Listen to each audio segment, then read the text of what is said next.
Delprøve 1. Præsentation. Du skal nu svare på 8 spørgsmål om dig selv. Svar på spørgsmålet efter tonen. Hvad hedder du?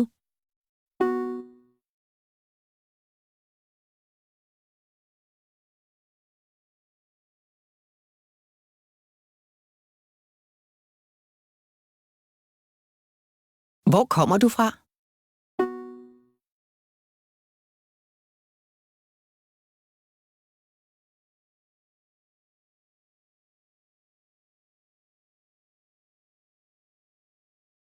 Er du gift?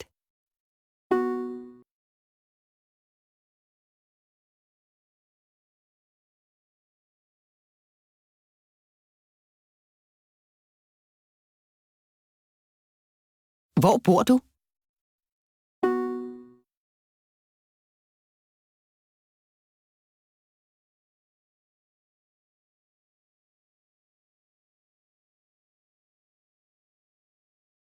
Hvor længe har du boet i Danmark?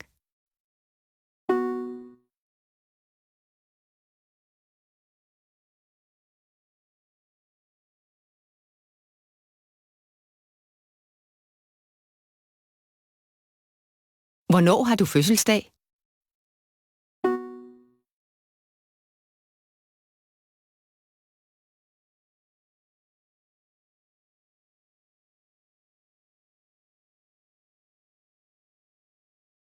Hvad er dit efternavn?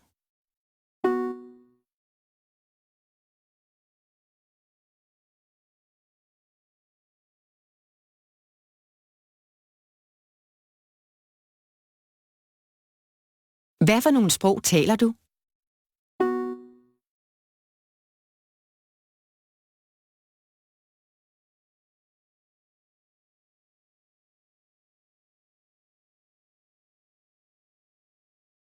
Delprøve 1 er slut.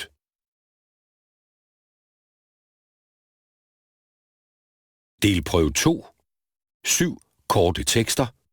Du skal lytte til 7 korte tekster. Du hører teksten 2 gange. Svar på spørgsmålet efter tonen. Tekst nummer 1. Hvor stor er Emmas lejlighed? Emma bor i København. Hun bor i en lejlighed. Emmas lejlighed er 100 kvadratmeter. Lyt igen. Emma bor i København. Hun bor i en lejlighed. Emmas lejlighed er 100 kvadratmeter. Hvor stor er Emmas lejlighed? Svar A, B eller C.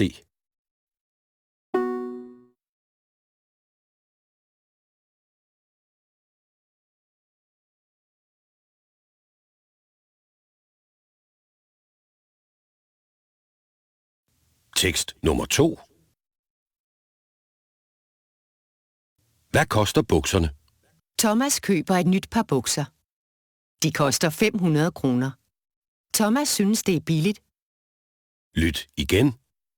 Thomas køber et nyt par bukser. De koster 500 kroner. Thomas synes, det er billigt. Hvad koster bukserne? Svar A, B eller C.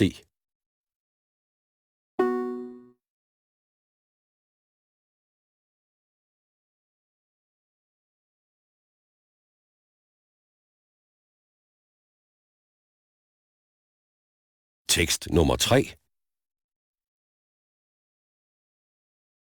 Hvad køber Anna i tøjbutikken? Anna er i en tøjbutik. Anna vil gerne have nyt tøj. Hun køber en bluse. Lyt igen. Anna er i en tøjbutik. Anna vil gerne have nyt tøj. Hun køber en bluse. Hvad køber Anna i tøjbutikken? Svar A, B eller C.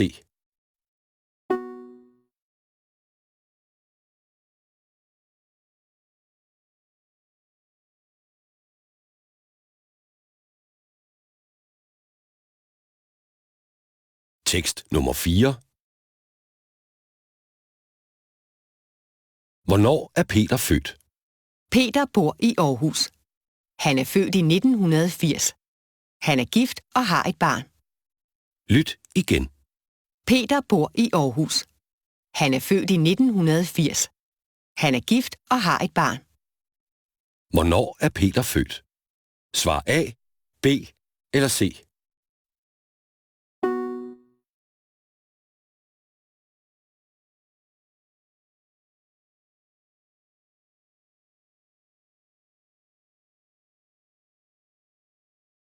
Tekst nummer 5. Hvornår møder Lisa på arbejde? Lisa arbejder i Netto. Hun møder på arbejde hver morgen kl. 8:30. Lyt igen. Lisa arbejder i Netto. Hun møder på arbejde hver morgen kl. 8:30. Hvornår møder Lisa på arbejde? Svar A, B eller C.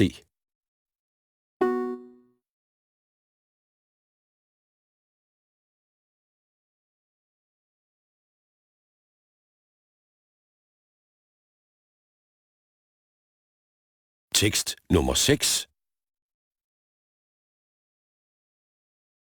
Hvad spiser Simon og Mette? Simon og Mette spiser aftensmad. De spiser kylling med ris og karry.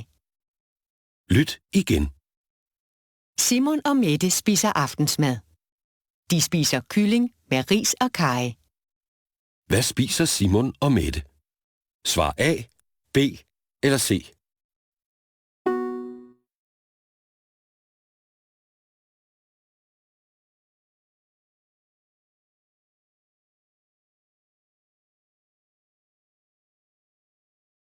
Tekst nummer 7.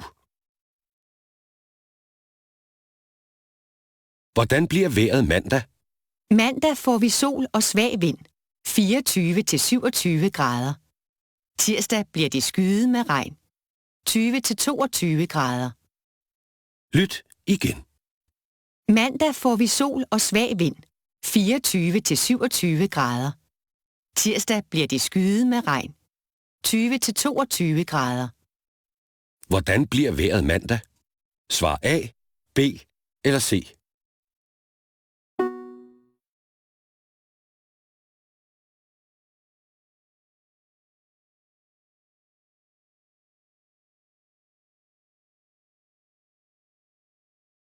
Delprøve 2 er slut.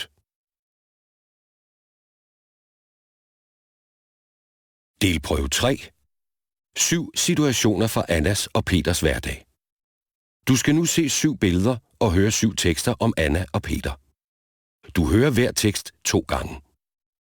Du skal svare ja eller nej til, om teksten passer til billedet. Situation nummer 1. Det er morgen. Peter står ude på badeværelset og barberer sig. Lyt igen. Det er morgen. Peter står ude på badeværelset og barberer sig. Passer teksten til billedet?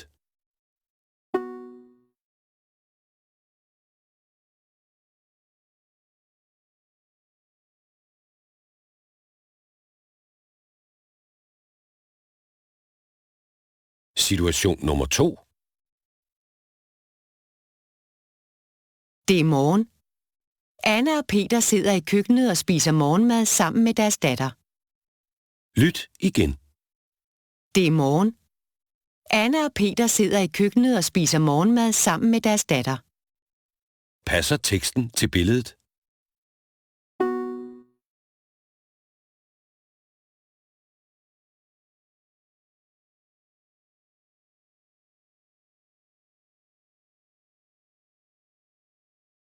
Situation nummer 3. Anna sidder i bussen og læser avis. Hun skal på arbejde. Lyt igen. Anna sidder i bussen og læser avis. Hun skal på arbejde. Passer teksten til billedet?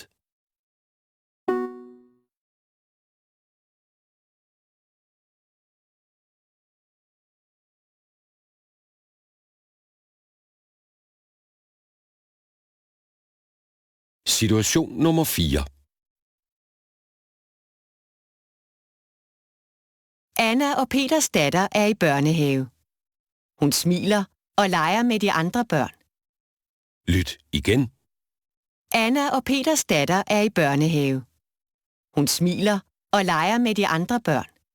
Passer teksten til billedet?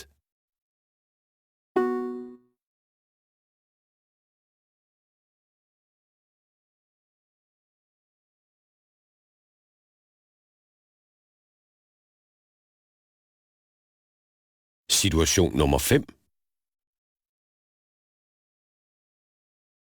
Anna er på arbejde. Hun er lærer. Lyt igen. Anna er på arbejde. Hun er lærer. Passer teksten til billedet?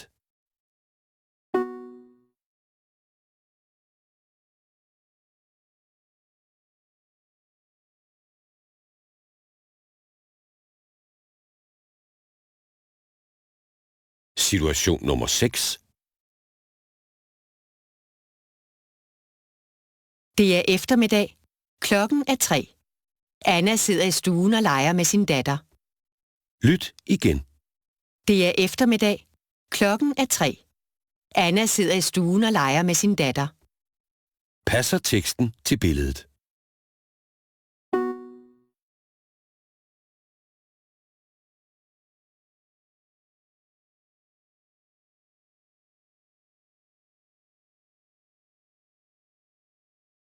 Situation nummer 7. Det er aften. Klokken er 8. Familien sidder i køkkenet og snakker. Lyt igen. Det er aften. Klokken er 8. Familien sidder i køkkenet og snakker. Passer teksten til billedet?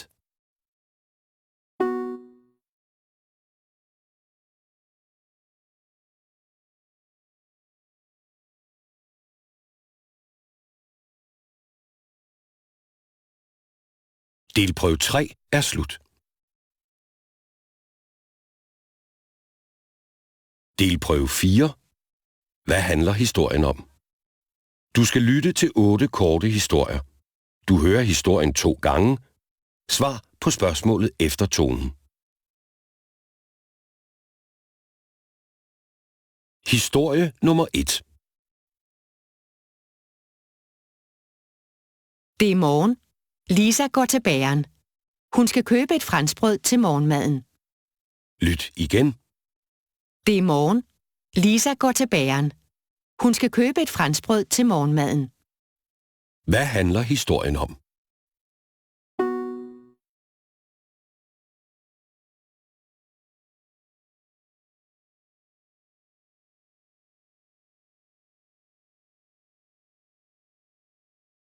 Historie nummer 2. Emma er 8 år. Hun går i 2. klasse. Hun elsker at gå i skole. Lyt igen. Emma er 8 år. Hun går i 2. klasse. Hun elsker at gå i skole. Hvem handler historien om?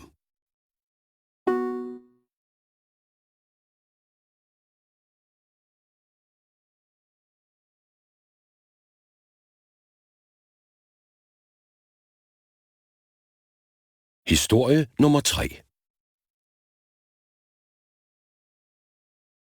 Simon arbejder i byen. Hver morgen tager han bussen på arbejde. Bussen kommer næsten altid til tiden. Lyt igen.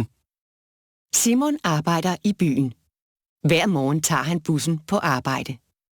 Bussen kommer næsten altid til tiden. Hvad handler historien om?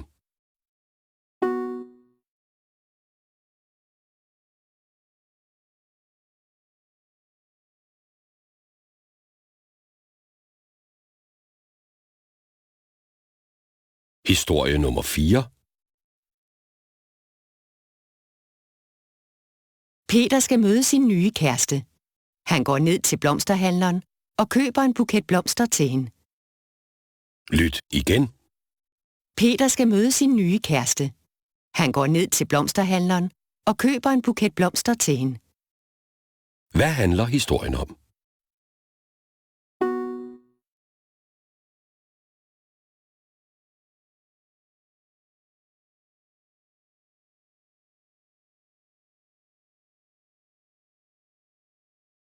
Historie nummer 5.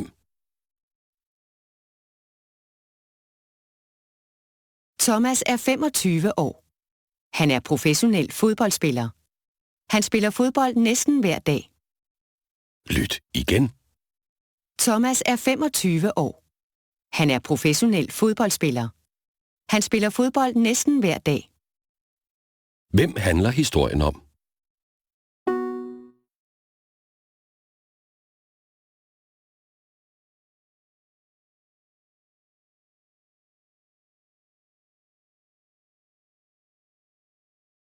Historie nummer 6.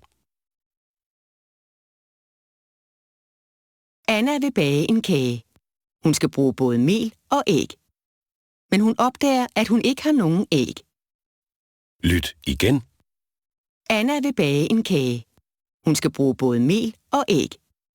Men hun opdager, at hun ikke har nogen æg. Hvad handler historien om?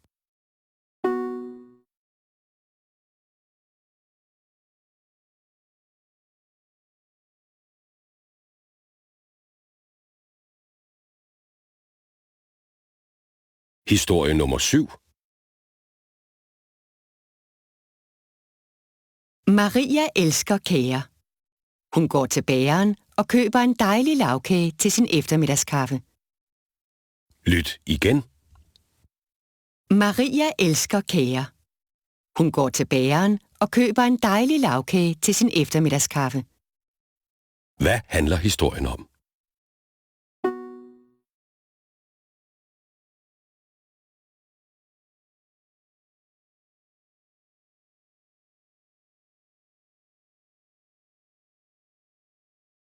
Historie nummer 8. Lisas sofa er meget gammel. Hun vil gerne købe en ny sofa. Hun køber en dejlig sofa i en møbelforretning. Lyt igen. Lisas sofa er meget gammel. Hun vil gerne købe en ny sofa. Hun køber en dejlig sofa i en møbelforretning. Hvad handler historien om?